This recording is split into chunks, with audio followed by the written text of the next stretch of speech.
You're listening to the Frio Music Podcast. To the Frio Music Podcast.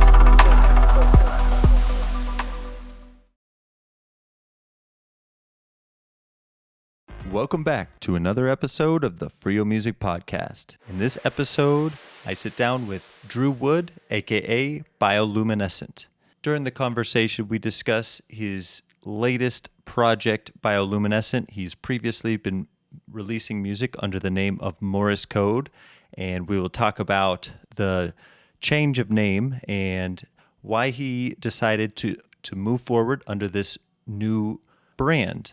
Beyond that, he's actually got a few more works coming out under different names, and you'll get an exclusive preview on this episode. So stay tuned and enjoy. Hi, this is Bioluminescent, and you are listening to the Frio Music Podcast.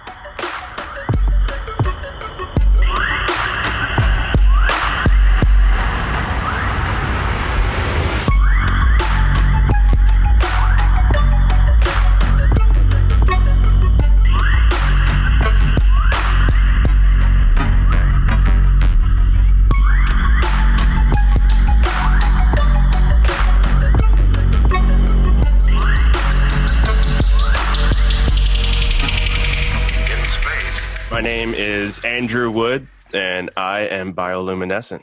I am based outside of Nashville, Tennessee. I play basically anywhere that I can. I've had a couple of shows actually in Colorado, so I'm hoping to get out there once I'm able to again. Have a very nice local crowd here.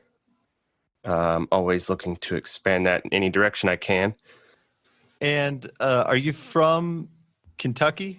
I am. Yeah, that is where I was born and raised. I moved all over the place, multiple locations, but that's where I'm at again. Well, Tennessee, but it's where I'm at for now before our grand move to Ecuador. Nice. And what inspired that move? When we went there 2 years ago, that is where I wrote my album, The Awakening, and it was just a great influence, a wonderful place to write music, excellent people, very, very good international community, and there's just artists everywhere, actually. Lots of really good people to collab with and learn things, and it was just a really wonderful experience. And my wife has quite a few business connections down there, so it's kind of personal and business. Okay. Yeah, we really love it down there. It's got a perfect climate. It's just spring-like year-round. It's got a year-round growing season, so the leaves never fall off, so that's always great. Yeah. When you were there the first time, were you vacationing? Was she on work? It was both. I was vacationing, writing music, and hiking while she was working and doing seminars and stuff like that. Nice. How long were you guys there, or how long did it take you to bang out that album?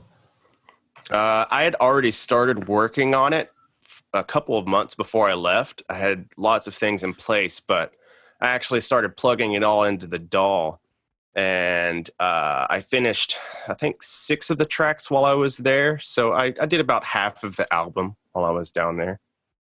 All right. And when you said plugging it in, what do you mean? Like, were they written in your head? Did you have riffs? Or did you have something external? I tend to write my ideas down just as kind of like as a rough draft before I dive in sometimes, if I have the time.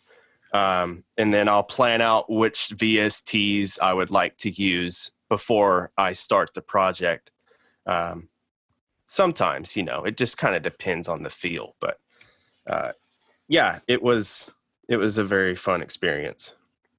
Nice. And just for anybody listening who might not be familiar with VSTs, can you give us a quick rundown? Yeah, just virtual synthesizers. I use a giant array of them. I'm a really big fan of Native Instruments. There's a whole giant list of them I love to use. Cool. I'm interested in like top handful, top ones? 3. Yeah. Okay. Let's see. So I love Analog Lab 3. It's by Arturia. It's just absolutely full of sounds. It's got over 6,000 presets with like synths, pianos, organs, basses, pads, sequences, and arps, all of the above, everything. So that's one of my go-tos. Another go-to for beat making would be Battery 4. It's a Native Instruments VST. It's absolutely huge. It's got really excellent 808s, snares, hats, etc., all of the above. Contact, that's a really good one for writing synth lines. I really like using Contact. Massive X is my new favorite. It just came out last year, and I love Massive to begin with, but the new Massive X just is completely next level.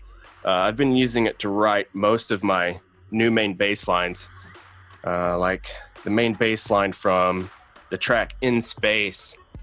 I wrote that in there. I was actually flying over Colorado whenever I made that bass line. It was really, really fun and inspiring just to be able to look out the airplane window and, pull the feel from it.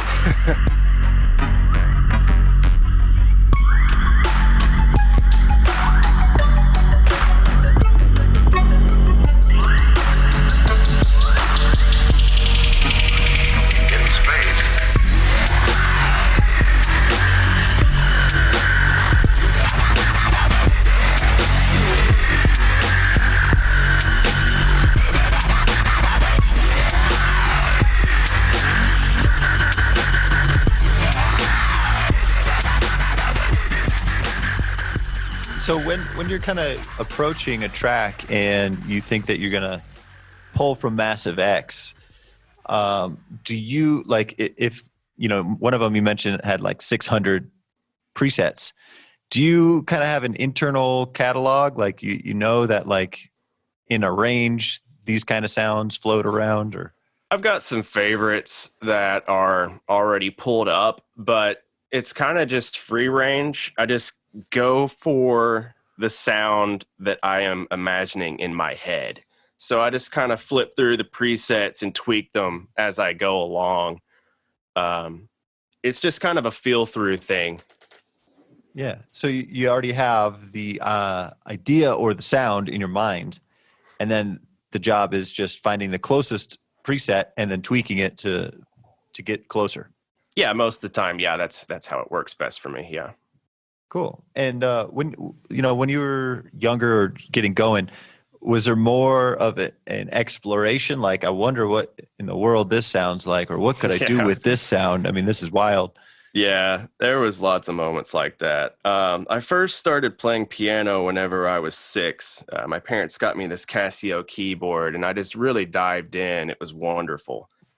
Probably one of the best things they ever bought for me when I was a kid. And then once I started learning the keys and the scales and, all the notes, everything, I started writing my own little tunes around 7-ish, something like that. So yeah, I was fortunate. I had a pretty early start with music. And then after that, I moved into choir for a couple of years. That taught me a whole bunch. It taught me a lot about pitch and vibrato and all of the above there. Then shortly after that, my sister started playing trumpet in high school, and it just completely fascinated me. It showed me a whole different level of music that I hadn't even really thought about yet. So that helped me really roll things together.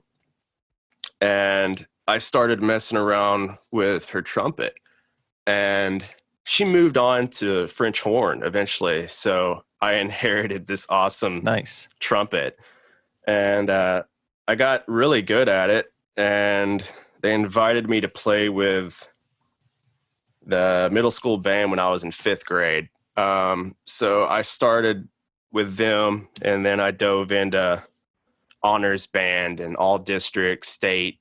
I joined the marching band whenever I was in 7th grade.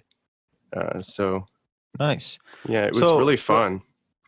Let's rewind to even maybe before that, when you were 6 and you got that piano. Tell me about your first musical memory. First musical memory. Oh man, Greensleeves. You know that tune, Greensleeves? No. No. Anyway, it was really fun learning how to play that, just picking through it as a kid. That's probably one of my first musical memories. And even before that, like before you were creating, did anything like stick out, like melodies or moments? Classical always stuck out to me. I really have always loved Bach just because it's so complex. Was that playing in your house? I assume your parents, or do you have older siblings? Yeah, my sister used to listen to some classical mainly whenever she was studying and things. My parents were more into rock, so I got some really good rock influence over the years from them. But musically, I was kind of on my own, other than, my sister helping show me things. My grandparents, they actually did help me some too. They used to tour around the country doing their musical ventures. To the present day, I think it's certainly worth bringing up everything that's happening with coronavirus. I'm curious how that's affected your day to day. Well, it completely shut down all live shows, obviously. Started doing some live streams to try to make up from that. And that was an interesting venture. Production wise, everything pretty much came to a halt. I lost most of my customers. And it's not just me like that. It seems that almost every artist that I've talked to has went to close to the same scenario. And when you say you lost your customers, were artists coming to you for to produce their tracks, or? I do audio editing for certain people that do podcasts, or some people would need music for their intro or an outro, just like a jingle or something. So I make things like that for people. And then I do have options for people to work with me on, beats or exclusives or all of the above in that way. Nice. Well, if anybody listening is interested in reaching out, where should they be reaching out to you if they want a jingle? If you're interested, I would be happy to hear from you. Just give me a shout at bioluminescentmusic@gmail.com, or you can look me up at bioluminescentmusic.com. Cool. Yeah, thank you.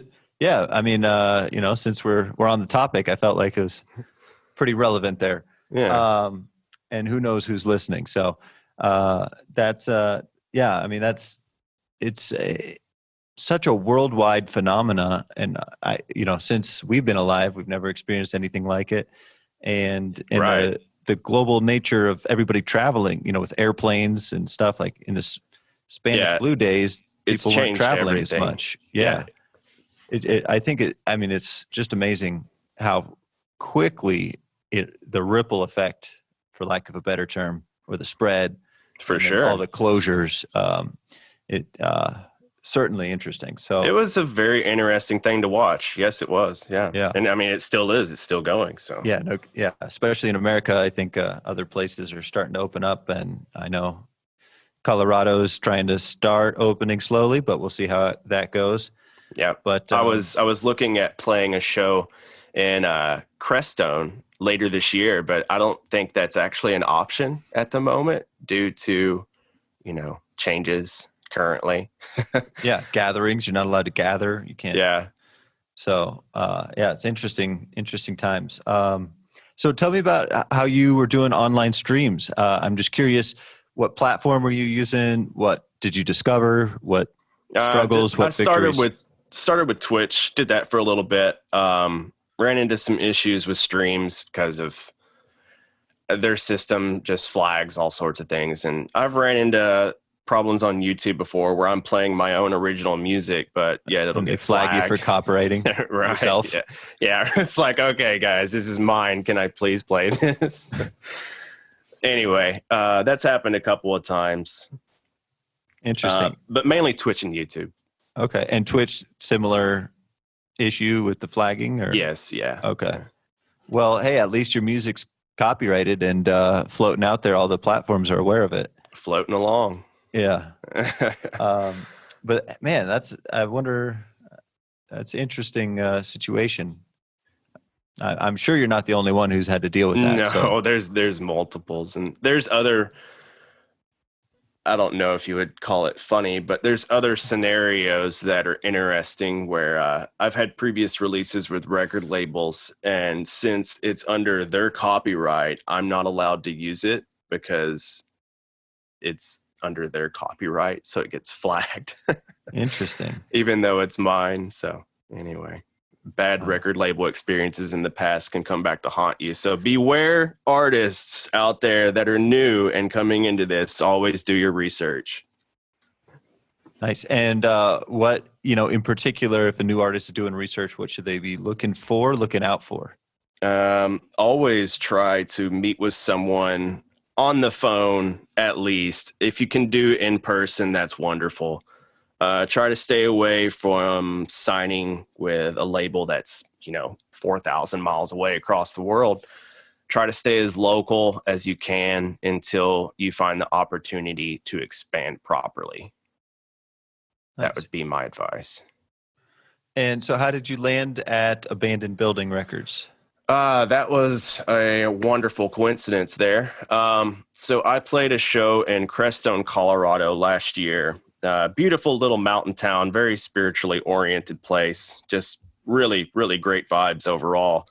And I played a show at the Cloud Station and passed out some CDs.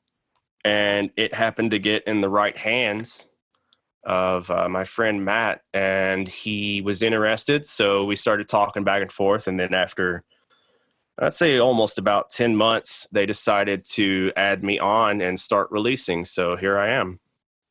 Nice. So just being in the right place, but you were Right prepared. place, right time. Yeah. You had the CDs, you had everything recorded, you had demos to give out. Right. So I forget who said it, so I don't want to make it up, but somebody once said, and I think it's wise words, that chance favors the prepared.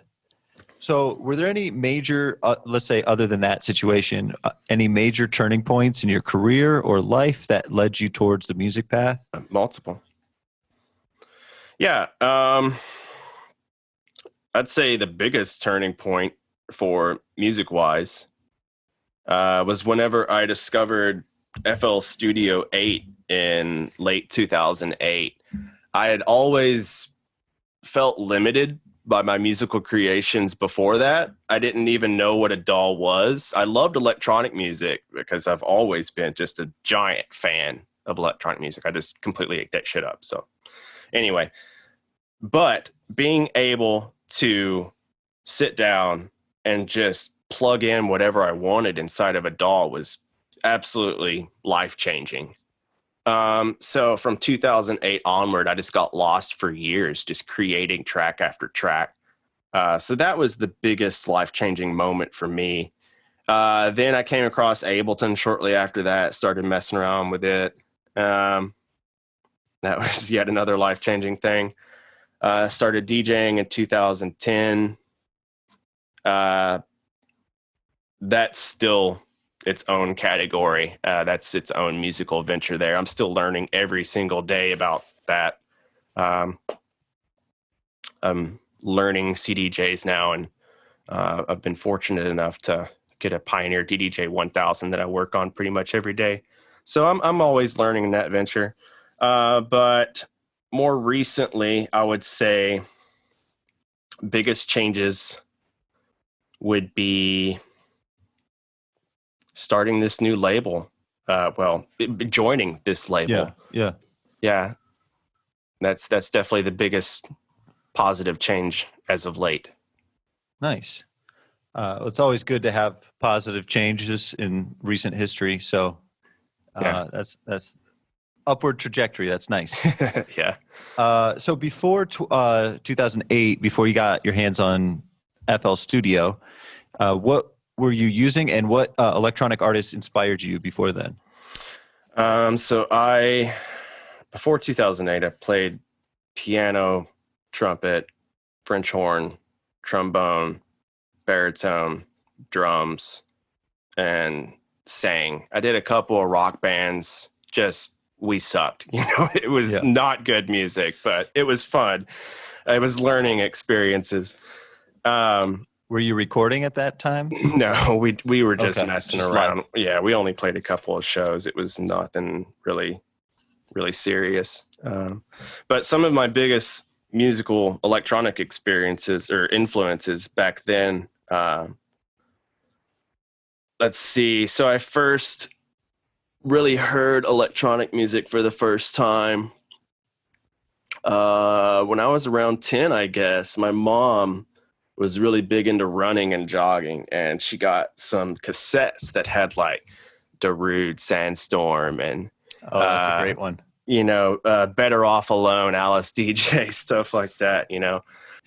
That was kind of the start. I was always interested in that. And then when I got into high school, I started discovering Daft Punk. And after I started exploring more after Daft Punk, I think it was around 2006, 2007, I really started finding artists that I still draw influence from, like Deadmau5 or, well, even Boards of Canada. That's a huge influence right there.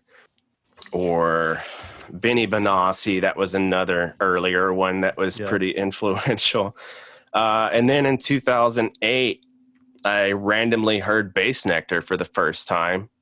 And that was just completely life-changing, as you hear from so many other people. But it really was, it's like, what is this kind of music? And it just drove me to pick pieces of music like that apart and try to recreate it. So that was definitely a life-changing moment there. Nice. Yeah, for me, my first Bass Nectar track that I heard, it was also, I think, in high school, and it was Laughter Crescendo.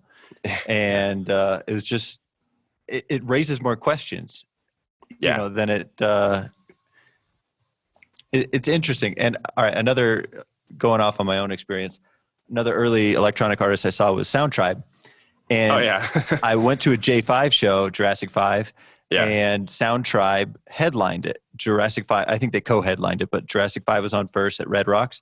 And then Soundtribe came on. I was so weirded out. I was waiting for the vocalist to come on, just waiting. And the whole set went by. And I was like, oh my God, there's not a single lyric. Like, what is this? How do you make music around not vocals? And so it was just like, just interesting ideas sonically that electronic music yields. So kind of following along those lines, how do you choose like your samples or sounds?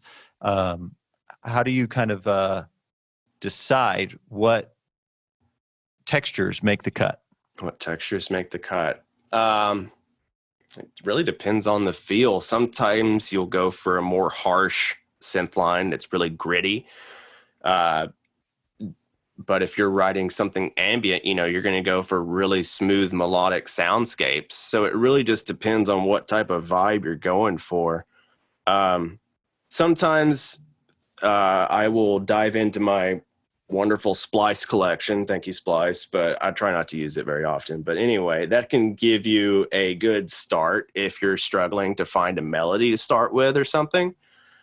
Just go through that and use one sample and then build off of it with the rest being original. That's a fun thing to do. It gives you lots of ideas. Sometimes you don't even start with that at all, and you start with the beat and just build the beat up and build everything around that. It really just depends on the track. Fair enough. So in one of your tracks, you have some astronaut. I think that they're astronauts, an astronaut sample. Yeah. And how did you arrive there?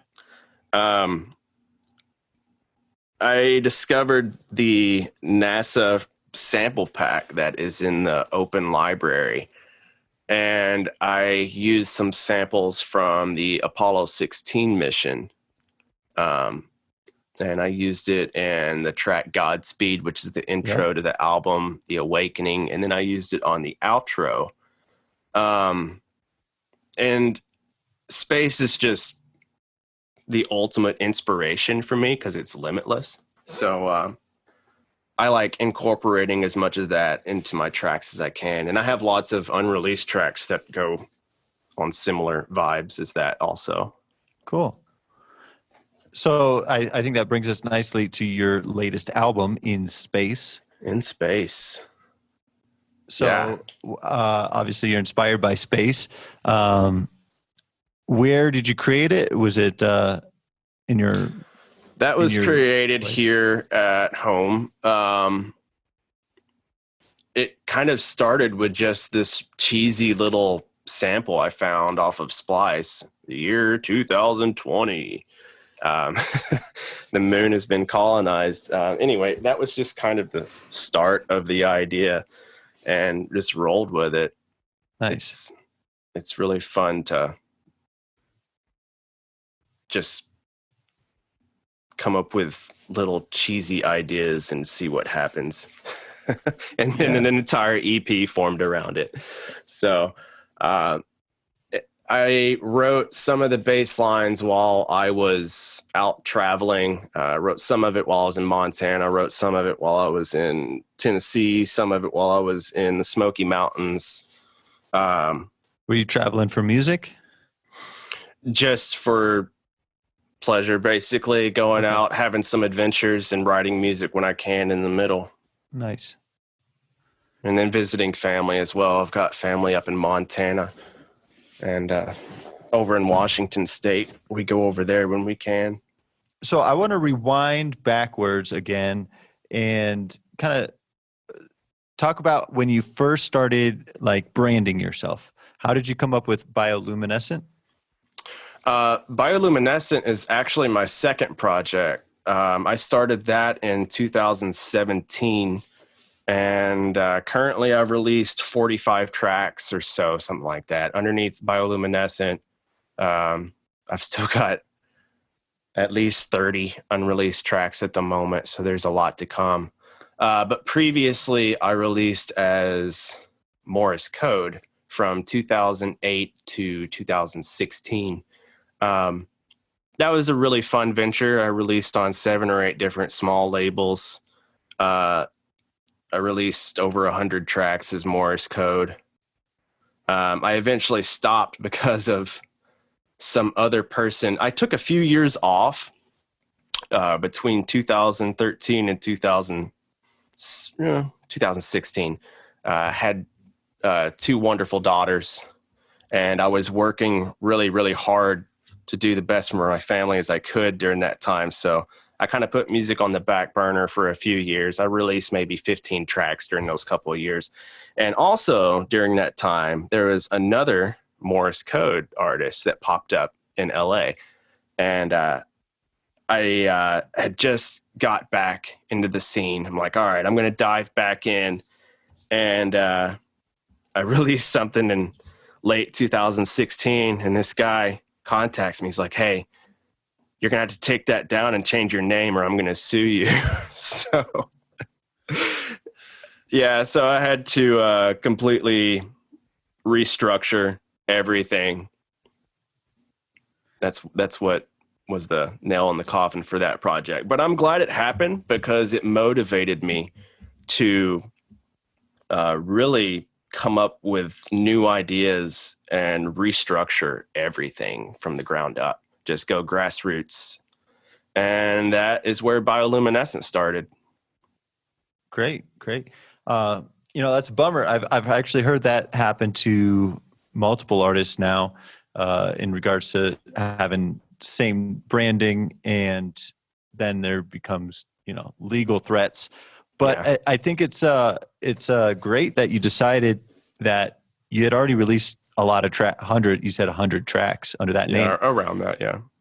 And so you already had a huge body of work. Was it nerve-wracking to like cut ties with that brand and start fresh? It was shattering. It was completely detrimental for a while. I didn't know what to do. I felt like I'd completely lost myself for a couple of months, but I dragged myself out and just realized that I needed to take it one day at a time and just do the best I could and go from there. I'm just trying to dive into that mentality, and because I think a lot of people face challenges and they're like, it's over. Yeah. Right. But you were able to break through. Eventually. Yeah. Well, yeah. Yeah. How long did it take? 3 years. It took me 3 years to finally fully get confident with that change. Well, I'd say more like 2. The last year has been really, really amazing, and I'm feeling really supported and comfortable with the direction that I'm heading. And I just want to say thank you to anyone that has listened, because it could not be done without you. It is absolutely essential, and thank you, because this is my life, and I appreciate you so much. So that's awesome. And that older music, that's still there, it's still not there. going anywhere. It's still part of your history. And so it's like a new chapter is how I see it. Right.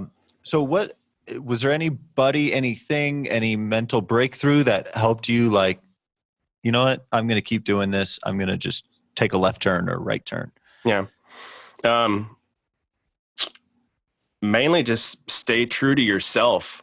I started writing music mainly because I find it difficult sometimes to work with other artists live and just practicing. And, it's like, oh, these 2 people can show up to practice today, but these 2 can't. And then you have to postpone.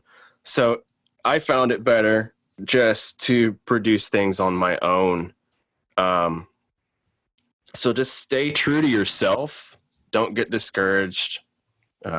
Always do your best. Keep moving forward. Nice. That's solid advice. So when you're working with yourself, when you're decide to jump onto a new track, what is your creative process like? How is there a rough timeline that you're aiming to achieve? Is there like a typical process, totally different each time? It's totally different each time. Sometimes you'll sit down and you can bang out a track in like 4 hours. And then sometimes you're going to be on the same track for 4 weeks. It just really depends. Do you bounce around tracks? Like, do you get stuck and then, all right, just open up a new project? Yeah, sometimes I'll get stuck about halfway through, and I'll just have to leave it and come back a couple of days later. Yeah, that happens pretty often. Sometimes I can just completely finish a track in one sitting, but I always find it best to kind of sleep on it and come back and redo things, just check everything. And I always remaster things at least 2 or 3 different times. There's a whole different process for that. Yeah, I mean, if you don't mind, let's dive into your mastering process a little bit. So with a normal track, there's lots of different, a normal song, there's lots of different tracks. Do you kind of bounce that into a single WAV file and master it that way? How do you work with mastering? I try to equalize and master things individually, and then export and import back into Isotope Ozone 8. That's kind of my go-to for mastering at the moment, but there's lots of other things I use also. But that's where I'll do my overall final mastering. But yeah, I try to do everything I can in individual tracks before I export anything. That makes sense. So I've been listening to your tracks, and I noticed that some people call it ducking, some people call it side chaining. Yeah. Do you use that technique frequently? I do, but I need to do it more often. It's always good to side chain what you can and make everything you can just as crisp and clear as possible. But sometimes, honestly, if you're just going for the complete feel of a track, sometimes mastering it in that way kind of ruins it and it takes away the feel. So it also kind of goes back to, it just depends on what type of vibe you're going for and the feel of the track. And, somebody who might not fully be aware of what that concept is, Like, when do you think it makes the most sense to use, and what do you use it with, and what do you reference the sidechain to? Um, Always base it around your kicks. If you don't have a solid bass line, then it's just going to be muddy. Always try to make your mids and bass line as crisp and clean as you can. And that's something I work on every day. You know, I'm always learning. It's quite the technique. But yeah, just always focus on getting it as clear as you can, but without compromising your own unique sound. You know, you don't want to lose yourself in the mix, basically. Nice. So when are you most productive? Do you typically work throughout the night? I know you have kids. Are you daytime? Are you pretty consistent? Do you work in like spurts? I tend to work in spurts. I am very lucky and have very good childcare. And so I get 2 days 1 week and 4 days the next week to work on projects. So I get about 12 days per month to work on music just in that time alone. But I'm bouncing back and forth when I can. Like, you know, say I get an idea while I'm cooking or something, take a pause, go plug in what you can without actually burning your food, and come back and you know, go back and finish it later. Yeah, it's really random. Sometimes you'll just wake up and you have to get up and go do that bass line, you know? It just depends. It's very random. So what do you do on the rest of your month? If roughly, you know, half the month or so? Yeah.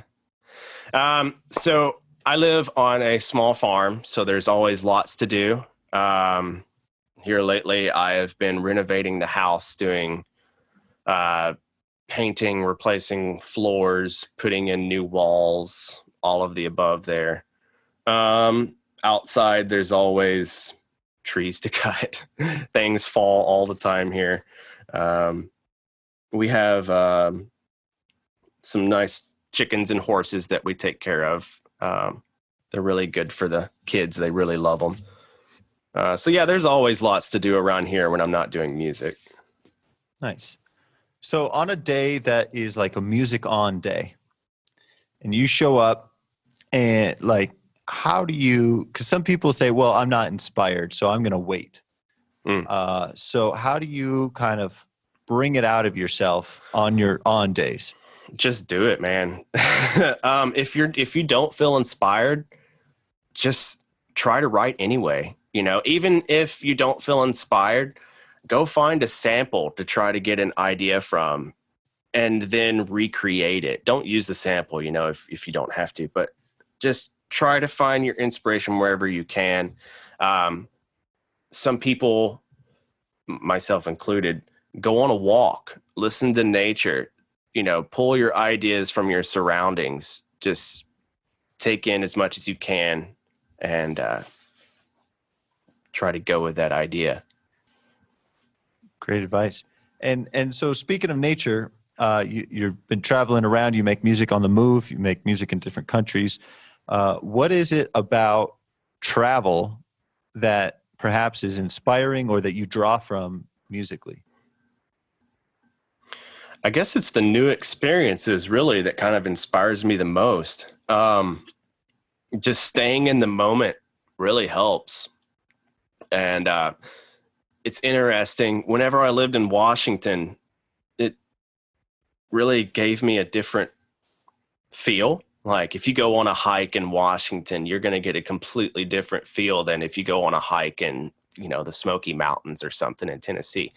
So it's really interesting how your location can give you the different ideas and influences. So, and the same thing with Ecuador, that was another completely different experience. And it's really hard to pinpoint and describe. It's just a feel thing. Are you ever sampling nature? Yeah. Yeah, I do sample nature whenever I can. I've got lots of unreleased tracks that has some more ambient melodic nature influenced styles. Yeah. When do you know that a track is finished? When are you like, that's Never. the last layer? Okay. Yeah, I'll have something done and then be like, oh shit, dude, I got to go back and fix that like 3 months later. You just hear like a minor tweak. Yeah.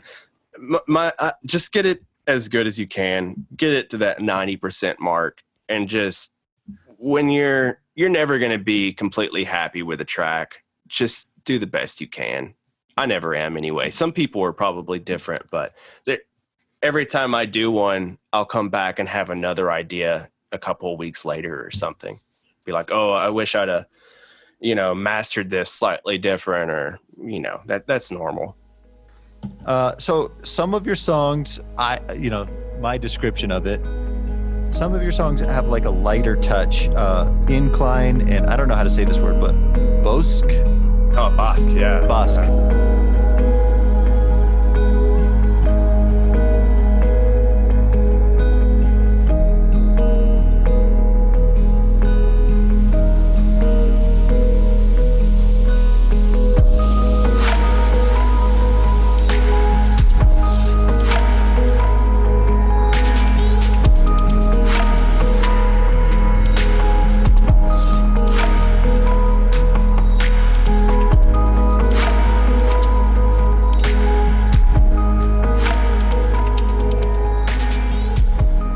Whereas other songs of yours are like heavy and aggressive, and I would say fierce, and like No Sleep comes to mind.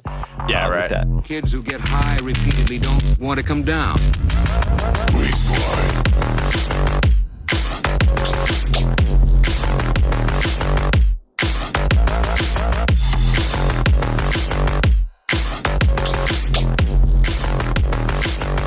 So how do you approach such like contrast in energy or feel?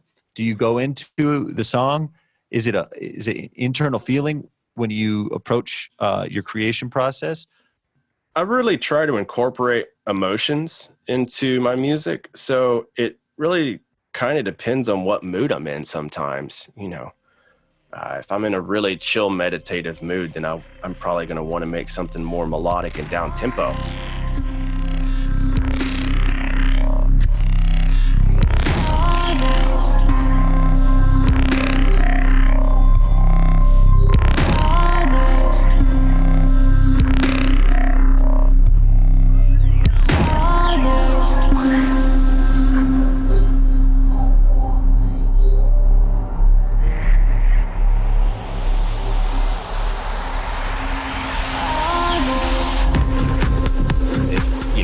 Flying in an airplane, it's going to be really fun to make some really raw, awesome bass lines.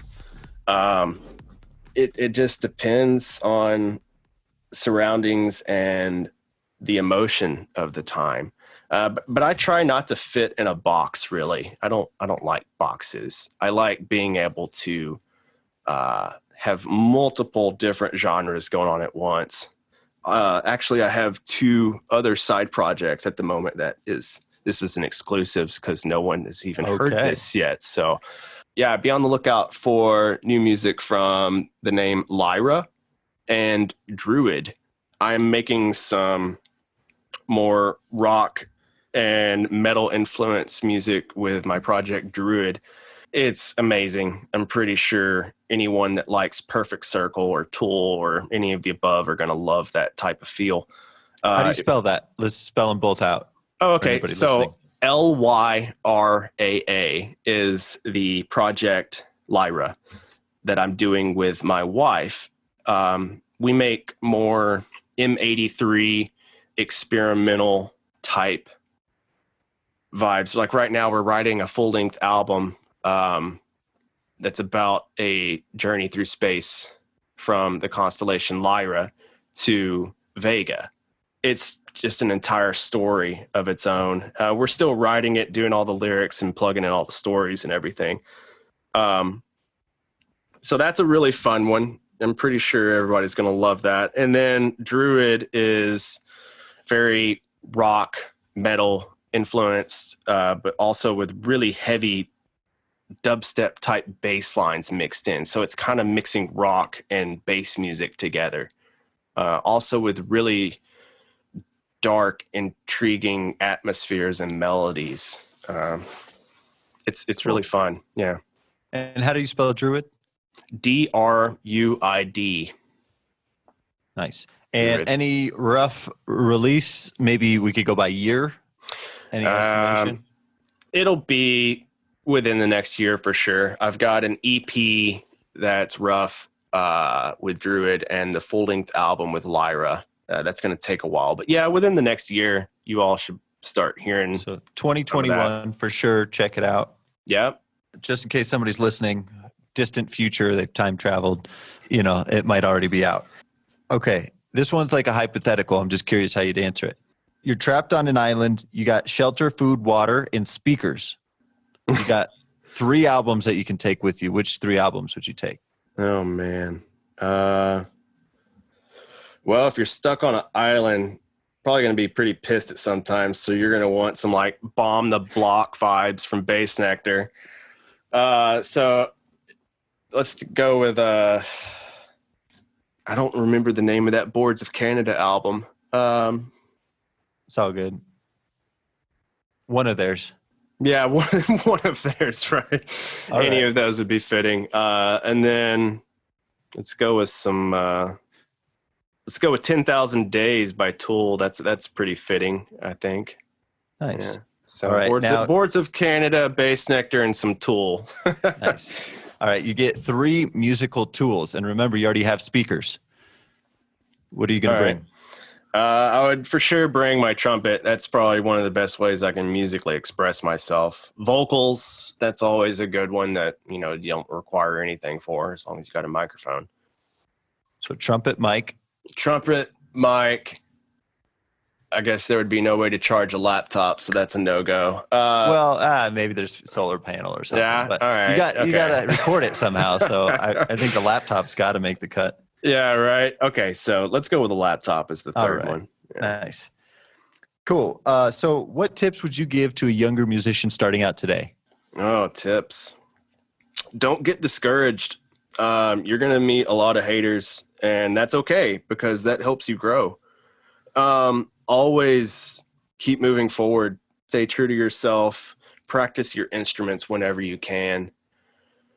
And just always keep in mind that it's normal to be rejected dozens and dozens of times before you're going to get that accepted feeling, There's lots and lots of times I can remember those scenarios. I don't know how many times you submit and it's like, oh, I've submitted to over 100 places and you only get 1 positive response, Just hang in there, stay true to yourself and do the best you can. And always keep building that email list. Just make as many contacts and connections as you can. Go to as many local live shows and help support that as you can as well, because that's really important and key. And your local community is very important. So focus on that, and that's a pretty good start. And what makes you excited to get out of bed on a music day? Just music in general. Music is exciting no matter what happens. Music has been shown to literally physically change the body, so it's always interesting. Let me see if I can find this here. Auditory stimulation activates the brain areas that associate with emotional processing and higher cognitive function. So if you literally play a note, it's going to change the structure of your brain and how you're thinking at the moment. So just getting out of bed and knowing that you're going to play some notes is exciting to me. Nice. And do you aim for a particular result when you're creating? Like, do you aim to alleviate a mood or change your mind in some way or another? Sometimes you'll have a mood in mind, and then halfway through the track, you've already expressed yourself and you end up changing the vibe. So, that changes. But you try to stay true to that. It's very important part of the process for me anyway, the emotional part. That has a lot to do with it. If you were a tree, would you be deciduous or coniferous? So deciduous, you lose your leaves. Coniferous. It's always green. Yeah. So you're pretty consistent month after month. You're pretty consistent with your creation. I try to be, yeah. Nice. Couple last things. What's that? That's just a funny analogy. I've never been asked that before. Coniferous or deciduous? Yeah, well, I've never asked it before. Yeah. I've thought about it because I do think it kind of has to do with waves of energy as well and productivity. Yeah. So some people are, can bang out 3-4 tracks in a day, or maybe a couple weeks go by and they can't get anything done. Yep. Obviously every track kind of comes at a different pace, but people's energy, some people are pretty consistent and others are very up and down. So that was my analogy with the tree.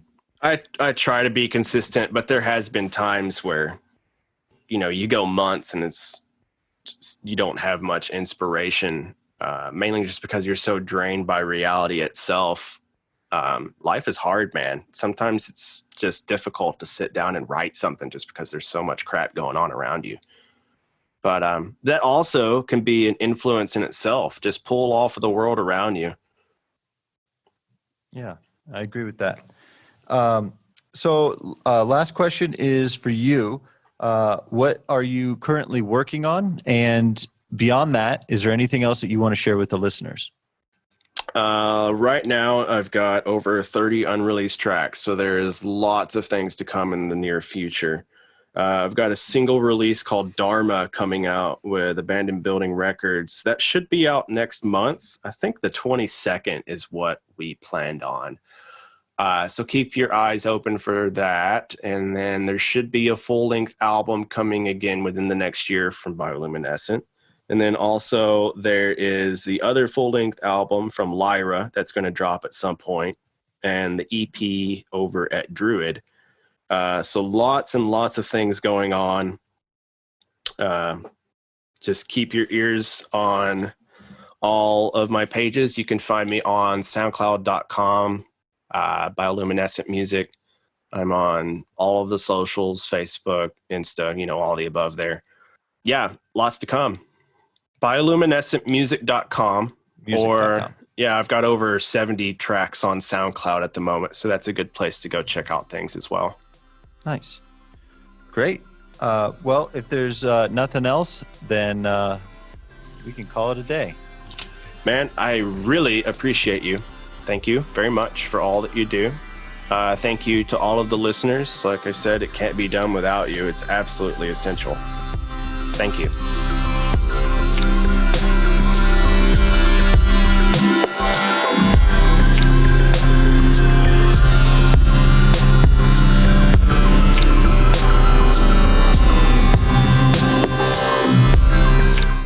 Been listening to the Frio Music Podcast with Michael Morahan. Be sure to like, subscribe, and hit that notification bell so you don't miss a single episode. And don't forget to share this podcast everywhere. Thanks for listening, and until next time, stay tuned.